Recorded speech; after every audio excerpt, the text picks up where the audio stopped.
Kanole Horror Story Buntot Pagi. Bossing! Bossing! Wala yata si Bossing ah. Hindi pwedeng iuuwi ko pa tong sulat neto. Boss! Huli ka! Boss naman. Saan ba kayo nanggaling? Dito sa puno. Ano, sulat? Sulat. Pinadalhan si Kanole ng sulat mula sa kaibigan niya na taga Palawan. Nakasaad sa sulat na ito ay humihingi ng buntot pagi dahil halos ilang gabi na din na sila'y minamanmanan ng aswang. Buntis kasi ang kanyang asawa, kaya't humihingi ng buntot pagi ang kanyang kaibigan. Tumatanggap ba kayo ng buntot pagi na padala? Wika ni Kanole sa mensahero. Ay hindi boss. Pera pwede, tsaka sulat, dokumento, pero yung mga ganyan, hindi pwede. Hindi kasi ang tatanggapin sa eroplano. Tsaka di ba Palawan yan, di ba? Hindi pwede, bawal. Sige. Salamat ah. Boss, baka naman pwedeng makiinom muna ng tubig. Kaya lang hindi malamig. Ayos lang. Importante, may panglagay sa natutuyot na lalamunan. Sige na nga. Nang dahil sa hindi pwedeng magpadala sa mga post office ng buntot pagi, naisipan na lang ni Kanole na dalawin ang kanyang kaibigan na sa Palawan. Nang dahil sa marami siyang kinita kahapon at marami siyang napitas sa kanyang gulay, meron siyang sobra-sobrang pamasahe upang magtungo sa Palawan. Kinabukasan, nandoon na si Kanole at nagulat pa ang kanyang kaibigan na si Fredo. Kanole, ikaw ba yan? Wika ni Fredo sa kanya. Ako nga to. Paano kang napunta dito? Ikaw naman pare, para ka namang bago ng bago. Paano ako napunta rito? Di syempre, sumakay ako ng eroplano papunta dito. Kasi sinulatan lang kita eh. Sabi ko hihingi ako ng buntot pagi. Pero nagpunta ka naman dito. Pare, hindi ka ba masaya na nandito ako? Saka yung sulat mo sa akin pare. Ginugulo kayo ng aswang. Kahit na pare, nakakahiya naman sa'yo. Ang mahal-mahal ng pamasahe sa eroplano. Ano ka ba? Ayos lang yun. Baka naman gusto mo akong papasukin. Oo naman. Sige na, pasok na. Pagpasok ni Kanole sa loob ng bahay nila Fredo, dito niya nakita na yung asawa ni Fredo ay malaki na ang tiyan. Ang napansin pa noon ni Kanole, sa paligid ng bahay nila Fredo ay merong palatandaan. Pare, talagang tinatandaan kayo ng aswang na yun. Ang ibig sabihin nun, kapag meron ng palatandaan, hindi na kayo pwedeng dalawin pa ng ibang aswang. Pare, wala akong alam sa ganyan. Sa bagay, pare, yung buntot pagi, yun nga ang problema pare. Kaya ako nagpunta dito kasi hindi raw pwedeng ipadala sa mga post office. Kaya ikukuha na lang kita pare. At saka, malay mo, matsambahan ko pa yung aswang na paikot-ikot dito. Di minalas siya pare. Talagang mamalasin siya pare. Nandito ka di ba? Pare, saan ba nahuhuli yung mga buntot pagi na yan? Ang buntot pagi pare ay nakukuha sa karagatan, isdang pagi kung tawagin sa Tagalog, at ito ay nahuhuli sa parting malalim. Paano mo huhulihin yun pare? Pare, wag mong kakalimutan nang iyong kaibigan ay merong mutya ng tubig. Mutya ng tubig? Parang nadinig ko na yon. Talagang nadinig mo na yon sa akin nung araw. Siya nga pala pare. Medyo malayo-layo ata rito ang karagatan Meron ba tayong kakilalang may bangka pwede kayang mahiram? Ba oo naman, kay paring Nanding. Sila ay nagtungo sa bahay ni Nanding upang maghiram ng bangka. Hindi naman sila napahiya, kaya't kinagabihan, naglayag si Kanole sa karagatang sakop ng palayan. Hindi biro ang pagkuha ng buntot pagi dahil ito ay matatagpuan lamang sa parting malalalim ng karagatan. Yung iba kapag nanghuhuli nun, may mga gamit pang oxygen, pero si Kanole ay walang kagamit-gamit maliban lamang sa mutya ng tubig na kanyang tangan nang dahil dito maaarok niya yung lalim na pinagtataguan ng isdang pagi. Heto na! Tamang-tama. Tahimik ang panahon. Wika ni Kanole. Akmang tatalon na sana ito nang biglang yung bangka niya ay gumewang. Senyales na mukhang merong humawak sa bandang dulo. Alam ni Kanole na hindi basta isda lang ang bumangga sa kanya. Ito ay isang halimaw ng karagatan. Sino to? Sino ka? Sigaw ni Kanole. Hindi yon kumikibo, bagkos ay unti-unti itong umaahon mula sa tubig papunta sa kanyang bangka. Syokoy? Hindi ka Syokoy. Ang itsura nun ay parang tao, may mga malalaking bibig, malaki ang mata tapos kakaiba ang kanilang mga tenga na meron pang tulis-tulis sa bawat gilid. Ang ulo naman nun ay merong parang palitpik ng isda. Huwag kang lalapit. Kung inaakala mong swerte ang nakita mo, pues diyan ka nagkakamali. Hindi mo ko kayang kainin. Nilabas ni Kanole ang kanyang kalawanging itak at itinutok niya ito sa halimaw ng tubig. Pagkatapos nun, agad na tumalon sa tubig yung halimaw na lumalapit sa kanya. Takot ka naman pala eh! Wika ni Kanole doon. At hindi pa rin siya nito tinantanan dahil mula sa ilalim ng tubig ay gustong sirain ng mga ito yung bangkang sinasakyan ni Kanole. Oh! Wag! Masisira! Sigaw pa ni Kanole hanggang sa tuluyan ngang nahati ang bangka ni Kanole nang dahil doon napilitan siyang mapatalon sa tubig. Pagsisid ni Kanole, napakadilim ng ilalim ng karagatan. Mabuti na lamang at kaya niyang dumilat sa tubig na kahit na maalat ito at nakikita niya pa rin ng maayos yung ilalim. Kitang-kita ni Kanole na merong dalawang kaparehas pa ng halimaw ng karagatan ang lumalapit sa kanya. Pinagtulungan nito si Kanole, hinawakan siya sa magkabilang paa at pilit na tinatangay pa ilalim. Sa isip-isip ni Kanole, kahit nadalhin siya sa pinakakaila-ilaliman ng dagat, hindi siya basta-basta mawawalan ng hininga dahil nga meron siyang tangan ng mutya ng tubig. Nung mga oras na yon, nabitawan ni Kanole ang kanyang kalawanging itak hanggang sa maya-maya pa siya ay lumikha ng espadang tubig, dala at sakop ng kakayanan ng mutya ng tubig. Nang dahil doon, nabitawan siya ng dalawang halimaw ng dagat na humahatak sa kanya dahil tinamaan ang mga ito sa kanilang mga braso.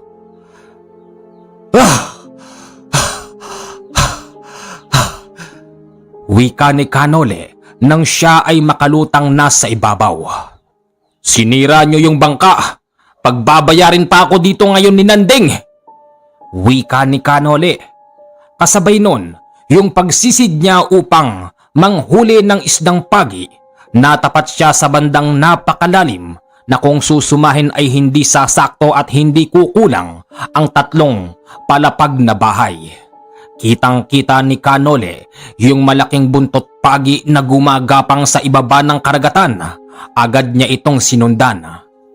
Nang dahil sa gabi ng mga oras na yon, napakabait ng pagi, napakaamo nito. Kaya't nang tarakan ito ni Kanole ng maliit niyang kutsilyo ay hindi man lang ito nagpapalag hanggang sa pinilit siya ni Kanole na mailutang sa ibabaw. Ngayon ang problema ni Kanole, paano ba siya pupunta sa Pasigan? Dahil malayo ang Pasigan mula doon sa kanyang pwesto. Mabuti na lamang ang kanyang kaibigan na si Fredo ay sumunod. Sakay-sakay din ito ng bangka at nang makita ni Kanole ang bangkang papalapit sa kanyang pwesto, sumigaw siya ng maraming beses kaya siya nakita ni Fredo. O pare, anong nangyari sa'yo? Pare, hatakin mo yung buntot pare. Sige. Ano bang klaseng isda ito? Yan na pare yung isdang pagi. Yung buntot niyan ang kukunin natin. Tapos kinakain din yung katawan niyan.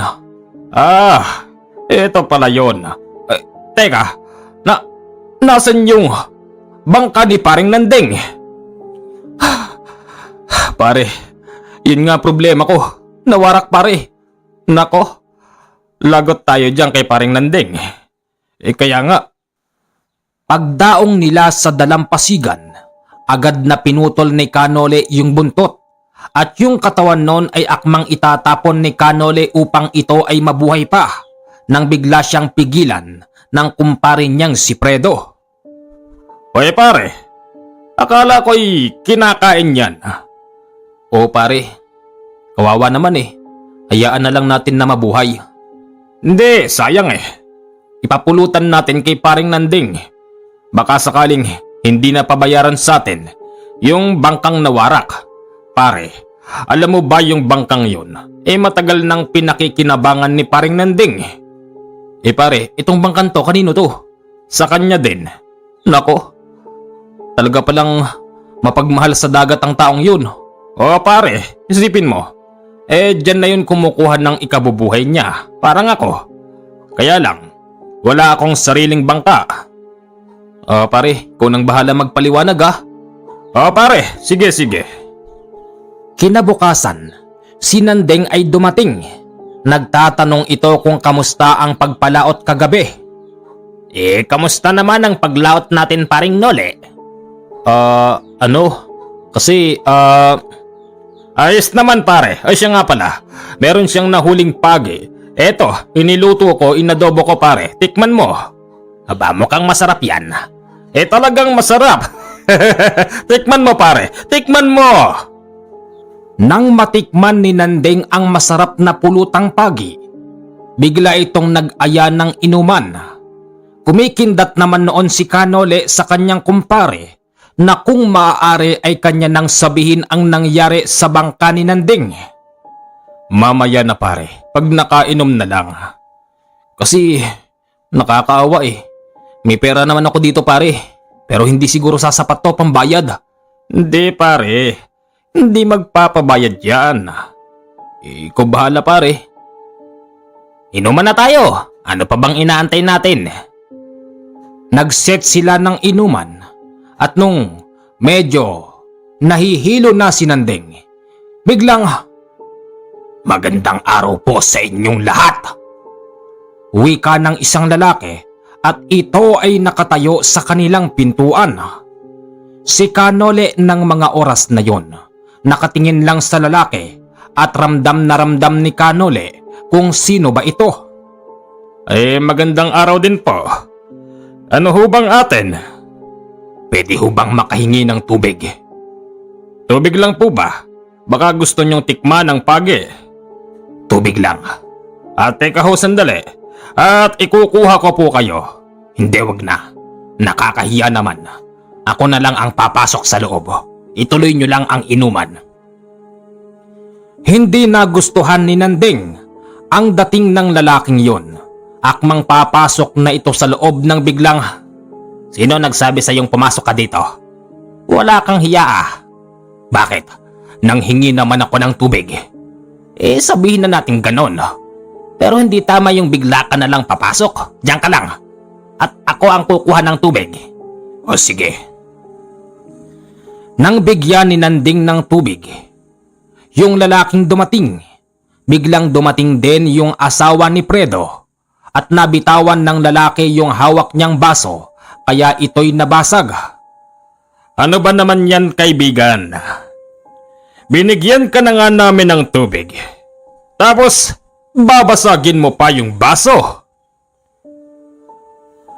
Hindi kumikibo ang lalaki dahil ito ay nakatingin sa tiyan ng asawa ni Fredo at mababakas mo sa mukha nito na tila ba gutom na gutom yung lalaki. Tumutulo din ang laway nito tapos parang nanginginig ang kanyang katawan. Hoy, Brad, umalis ka na dito. Sige na. Salamat. Salamat. Baliw yata itong taong to. Pagkatapos noon ay umalis na yung lalaki. Sinabi naman ni Kanole na ang taong yun, siya ang umiikot sa kanilang bahay gabi-gabi at siya din ang nagbabanta sa buntis nitong asawa. Pare, meron lang akong itatanong. Yun bang taong yun ngayon nyo lang nakita? Oo pare, ngayon lang. Sigurado ka?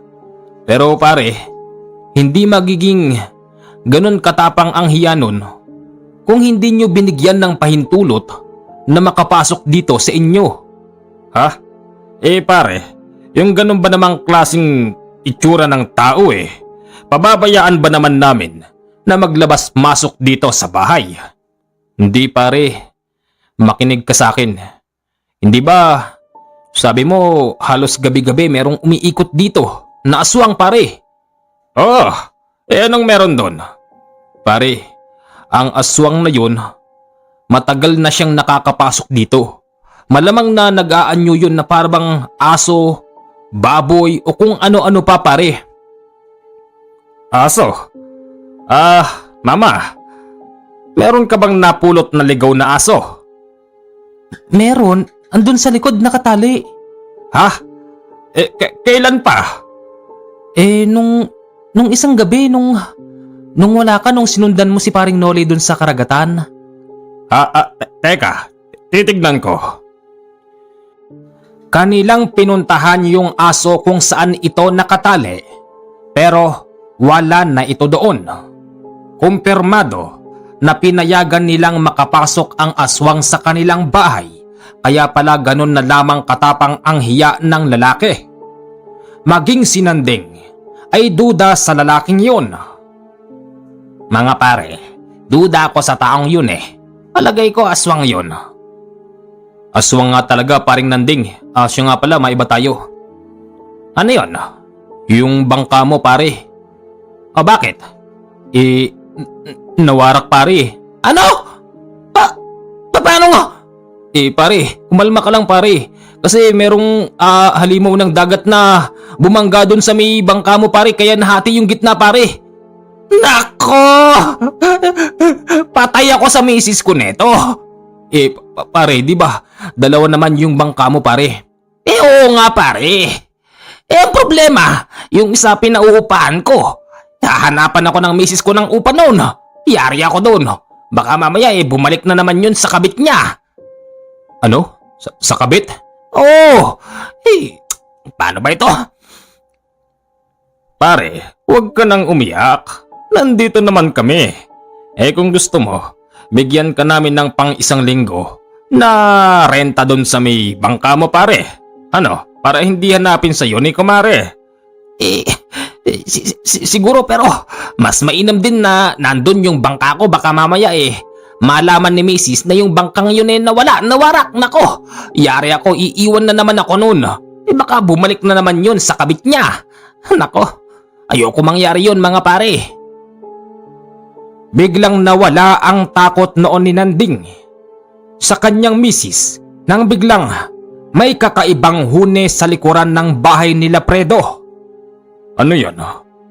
Ano yan pare? Ha? Oo nga no. Shhh! Huwag kayong maingay mga pare. Meron tayong bisita. Ano?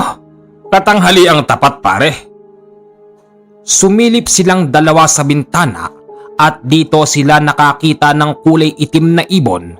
Ayon kay Fredo, ngayon pa lamang siya nakakita ng ganong klase ng ibon na animoy galing pa sa kabilang mundo. Anak ng tokwa, anong klaseng ibon yan? Itim na itim, tapos parang may maliit pang sungay. Pare, ano bang tawag dyan? Hindi ko rin alam pare. Siguro tawag dyan ibon ng ano. Basta, ang hirap banggitin pare. Makalipas ang buong maghapon, natuyo na ang buntot pagi. Ayon kay Kanole, kailangan pa itong lagyan ng punong-puno na usal upang maging mas mabisa kapag ito ay ginamit na ni Predo. Kinagabihan, pumasok si Kanole sa kanilang imbakan ng mga gamit at dito niya inusalan yung buntot pagi. Maniwala kayo o hindi, yung mga tinik ng pagi ay mas lalo pa itong tinubuan ng mga tulis sa bandang dulo na animoy nagkaroon ng sariling buhay, na animoy pwedeng-pwede nang isabak sa labanan. Pare, tignan mo pare. Teka pare, hindi naman yan yung buntot pagi eh. Pare, ito yun. Hindi. Di naman ganyan kalalaki yung tinik nun. Pare, ito nga yun. Ang sikreto ng buntot pagi, kapag ito ay inusalan mo, itong mga tinik niyang maliliit ay mas lalong maglalakihan. Pare, iingatan mo ito ah. Baka mag-away kayo ni Kumari ihampas mo ito sa kanya. Hindi ah. Hindi ko gagawin yon pare. Pinapaalalahanan lang kita pare. Hindi ito pwedeng tumama sa tao dahil meron itong matinding lason at yung usal na iniwan ko dyan, sa isang hampas mo pa lang sa tao, maaari na niyang ikamatay. At ganun din sa aswang pare. At meron pang posibilidad na kapag tinamaan yung katawan ng aswang, maaaring mahati sa gitna yung kanyang katawan. Ha? May ganun ba talaga pare? Oo naman pare, maniwala ka sa akin. Yun ding gabing yon, nakatulog na si Kanole. Pero yung asawa noon ni Predo ay hindi makatulog dahil sa kung anong angil ang kanina papaikot-ikot sa kanilang tahanan. Predo! Predo! Sumasakit yung tiyan ko, Predo! Predo! Muntik nang duguin ang asawa ni Predo dahil kada may aangil at iikot sa kanilang tahanan pakawari ng asawa ni Predo ay merong pumipisil sa kanyang tiyan. Hanggang sa maya-maya pa, si Kanole ay biglang napabangon at sinabing, "Pare! May aswang pare!" Sigaw ni Kanole. Nagulantang noon si Predo at agad niyang kinuha yung buntot pagi. Lumabas siya kung saan natutulog si Kanole pero wala na ito doon at nandun na siya sa labas. Kanyang tinitignan ang bilog na buwan. Kasabay nun, yung pagliparan ng kung anong ibon sa tapat ng bahay nila Predo. O pare, nasan na yung tampalasan na aswang na yon? Pare, tignan mo. Ayun oh, nakabitin. Nasan? Ay, hindi mo pala makikita. Ako lang makakakita nun. Pero pare, yung angil doon nang gagaling. Konting galaw pa ng buwan. Natitiyak kong makikita mo na yan. Teka pare, may gumagalaw nga. Ibang klaseng angil yon. Maya-maya pa, yung umaangil sa taas ng puno ay biglang lumapag sa kanila. Gulat na gulat si Predo dahil nga tubong Palawan siya. Sa kwento lang niya nadidinig ang itsura ng aswang. Pero sa unang pagkakataon ay nakita niya na ito ng malapitan. Huwag kang lalapit. Meron akong hawak na buntot pagi. Hahatiin nito ang katawan mo. Wika ni Predo. Kaibigan, hindi ba ikaw yung nagpunta rito kaninang tanghali? Nang sabihin yon ni Kanole, yung aswang na nasa harapan nila na hindi kalayuan ay tila ba nahiya. Nang dahil doon, agad itong lumipad. O kita mo? Pare, tip ko lang sa'yo pare ko Yung dumadalaw dito na aswang pare. Malamang, kilala ka niyan. Oo, tawagin mo yan sa tunay niyang pangalan. Makita mo kinabukasan, wala na siya dito. Sa lugar niyo. Sino kaya yan pare? Ewan. Kinabukasan, magang-maga ay dumadating si Nanding. Ang wika nito, mga pare, lagot! Lagot! Teka pare, huwag kang iiyak. Para kang hindi barako. Lagot pare! Lagot! Nalaman ng misis ko na nasira daw yung bangka ko. Ngayon, umalis! Pumunta na naman doon sa kabit niya! Ano ba naman yan? Huwag ka nang umiyak pare. Nako pare, guilty ako ah. Ako may kasalanan kung bakit nasira yung bangka ni paring Nanding. Yun na nga bang sinasabi ko eh. Babalik na naman yon sa kabit niya. Kapag wala na akong hanap buhay mga pare. Teka pare, hindi ba? Nanggagamot ka pare? Oo, pare. Hindi ako naniniwalang mahal yon ng asawa ko eh. Kung ikukumpara yung mukha ng lalaking yun kesa sa akin, lamang ako ng 7 paligo. Pare, baka ginayuman ng pangit na yun yung asawa ko pare. Baka ginayuman niya pare. Tulungan mo ako pare. Tanggalin natin yung gayuma para kahit wala na ako. Pare, ayusin mo naman. Hindi ka namin maintindihan. Kasi para yung asawa ko hindi na babalik dun sa pangit na yon. Pare, tanggalin natin yung gayuma pare. Napakapangit nun. Maitim na mataba na malaki yung ilong. Wala pang buhok pare. Laki-laki ng tiyan nun. Hindi ganun ang mga tipo ng asawa ko pare. Tulungan mo ako pare. Sige na pare. Pare, tignan mo. Para ka tuloy aso, hingal na hingal ka sa sinasabi mo. O sige, tutulungan ka namin. Pero saan ba matatagpuan yung taong yun? Pare, sa kabilang barangay lang eh. Paring Fredo. Pare, total araw pa naman ngayon. Iwanan ko muna kayo ni kumare. At ayusin ko lang tong problema niya. Baka nga totoong nagayumi matanggal. Sige pare. Bumalik ka mamayang gabi ha, at maghahanda ako ng makakain. Sige pare. Yun ding oras na yon ay nagtungo sila sa kabilang barangay kung saan naninirahan ang kabit ng asawa ni Nanding. Pare, pare, dito na yon. Pare, pare, dito na nga yun. Pare, bakit ba? Pare, ang lugar na ito, maniwala ka sa akin o hindi, may nakatira dito na isang buong mag-anak na purong mga aswang pare. Ha? Aswang? O pare, maniwala ka sa akin. Talaga? Aswang! Sinong aswang dito?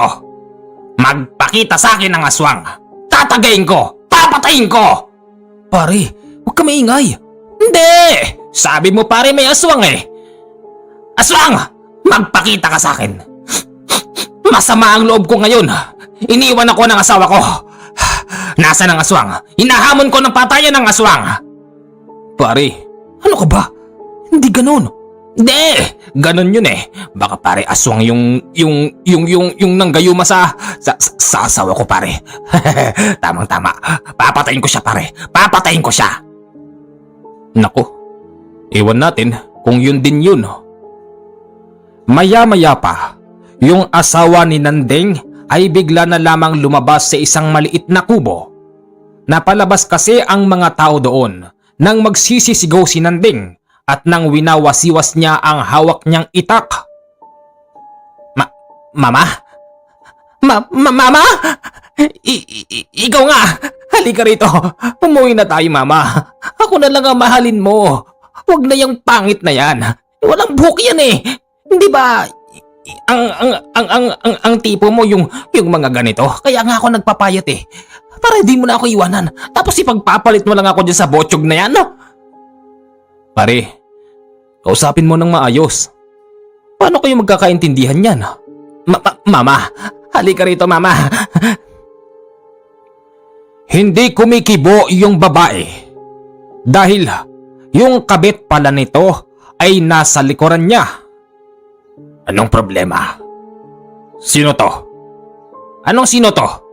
Ako ang asawa niya. Hindi ikaw. Ito ang kasama mo.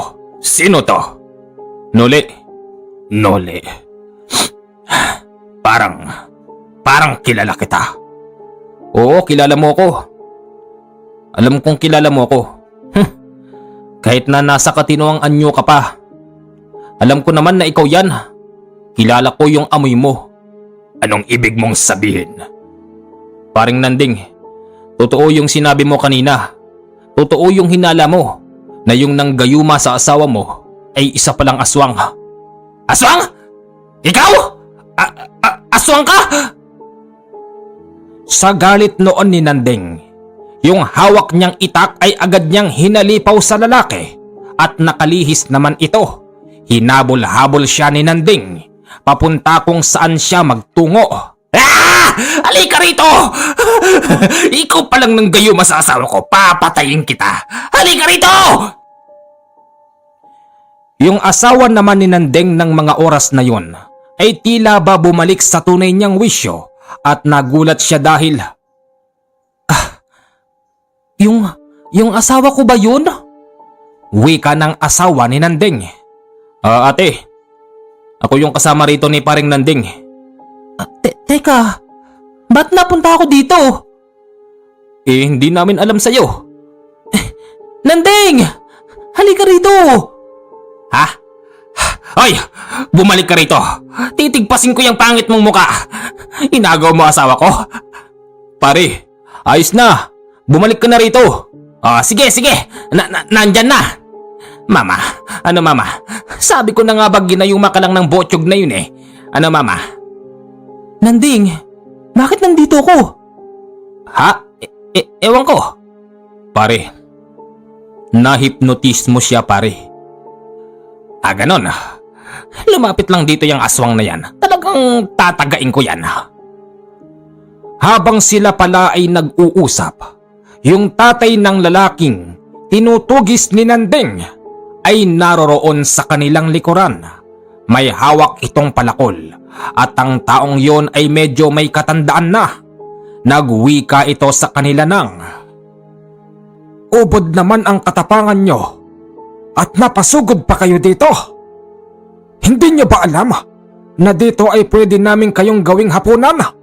Pumasok pa kayo sa aming kubkuban. Hindi nyo ba alam?" Alam namin. Anong hindi alam? Alam namin na yung isang kubkuban na to ay purong mga aswang. Ano? Ilabas nyo na yung mga tapang nyo. Ilabas nyo na nang sa ganun mapahiya kayo sa mga tao dito. Mga kababaryo, ang lahing ito ay purong mga aswang. Mga aswang, mag-iingat kayo sa mga taong yan. Bukod sa pangit na sila, mga mangingitot pa. Pare ano? Mangingitot? Anong mangingitot? Basta, yun na yun. Ingatan nyo yung mga asawa nyo. Lalong-lalo na yung magandang dalaga na yun. Huwag ka magpapaloko rito. Aswang ang lahi nito. Alis na kami. Sige. Sige, umalis na kayo. Meron pa namang mamayang gabi. Magkita-kita na lang tayo sa harap ng bahay nyo. Pag-uwi nila sa kanilang tahanan, si Nanding ay tila ba nakakaramdam na hindi na siya safe sa kanilang tahanan nang dahil dito nagdala ng gamit si Nanding at ang kanyang asawa sa bahay nila Predo upang doon magpalipas ng buong magdamag. Pare, ano nangyari sa'yo? Nag-alsa balutan ka yata? Pare, di ba? Usap-usapan din sa kabilang barangay. Merong mga aswang doon pare. Totoo nga. Sabi ni paring Nole. Paring Nole, totoo ba yun? Pare, oo. Nakumpirma ko pare. Tapos yung nanghihipnotis mo dito sa asawa ni paring Nanding. Iisa palang aswang pare. Aswang? Haba, ay kamalas niya pag dito siya nagpunta. Meron akong hawak na buntot pagi. Talagang mamalasin sila pare. Siya nga pala, paring Nanding. Pasok mo na sa loob yung bahay nyo. Pare, maganda ka. Kasi mamayang gabi, baka dumating dito ang mga yun. Dahil meron silang banta sa amin. Walang problema yon. Kinagabihan, habang sila'y nag-aantay, ay tumatagay sila ng tuba. Tagal naman, naiinip na ako. Antay ka lang pare, darating din ang mga yun. Ang tagal naman, gusto ko nang maisample sa kanila ang hawak kong buntot pagi. Darating din yun mga pare.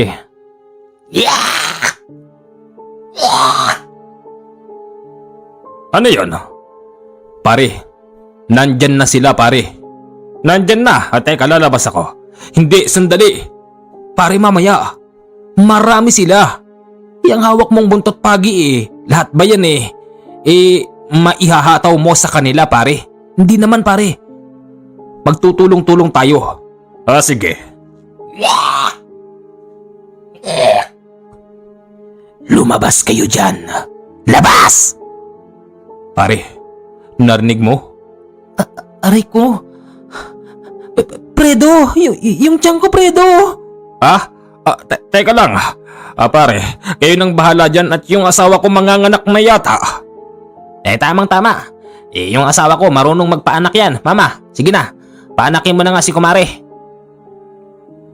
Yun ding gabing yun ay nanganak ang asawa ni Predo, kasabay nun ang pakikipaglaban ni Kanole sa mga aswang na nakapaligid sa bahay ni Predo at ang tanging ginamit ni Kanole upang hindi masyadong masaktan ang mga tao yung buntot pagi na kanyang kinuha sa karagatan na sakop ng Palawan.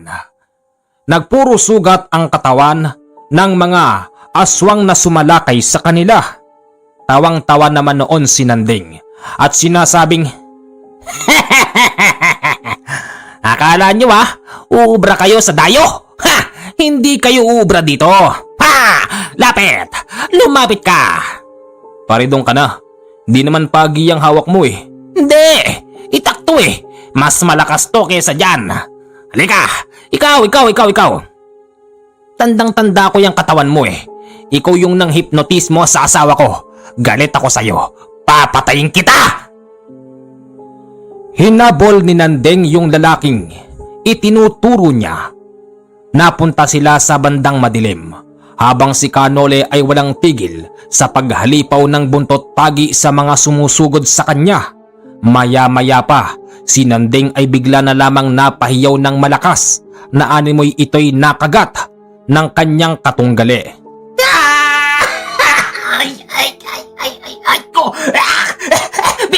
Bitawan mo ko! Pare! Nang maging seryoso na ang labanan, umusal si Kanole. Nang tigalpuhin ni Kanole ang mga aswang na kanyang kalaban ay hindi sila nakakilos at agad niyang pinuntahan si Nanding. Dito ay kitang-kita ni Kanole na si Nanding ay nakalagapak sa lupa habang nakadapa. Yung kanyang katunggali naman ay nakakagat sa sakong ng kanyang mga paa. Hoy! Bitawan mo yan! Hindi! Huwag kang makikialam dito! Doon ka! Mahal ko ang asawa niya. Hindi ako papayag na babalik ito sa kanya. Ganoon? Halangya ka? Aswang ka na nga lang, nangaagaw ka pa ng asawa? Hindi pwede yan. Bibitawan mo ba o hindi? Hindi ko siya bibitawan. Siya ang aking karibal. Hari ko! Sakit! Naawa na si Kanole sa sitwasyon ni Nanding. Nang dahil dito, agad siyang kumilos at tinapakan niya yung ulo ng aswang na nakagat sa sakong ni Nanding. Sabi ko sa'yo, ayaw mong bitawan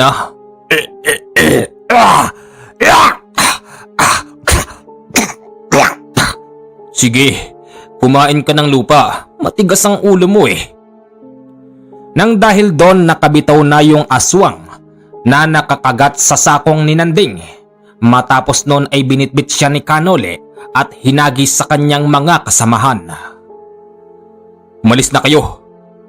Wala namang dahilan para mag-awi-awi tayo. Di ba? Anong walang dahilan? Merong dahilan. Ang iniibig ng aking anak ay inagaw ng taong nakadapa. Ano ka mo? Anong inagaw? Si Nandeng ang tunay na asawa. Hindi ang anak mong mataba.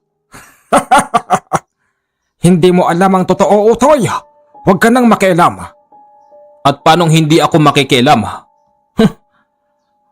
Nandito ako Anong gusto niyong palabasin? Hahayaan ko na lang na yung mga kasama ko kinakawawa niyo. Kami naman ang kinawawa mo. Nagpuro sugat kami. Oo nga. Kaya nga magsigsilayas na kayo. Wala kayong mapapala dito. Sige na. At ikaw naman pare. Hoy. Hanggang ngayon may kinakain ka pa ring lupa.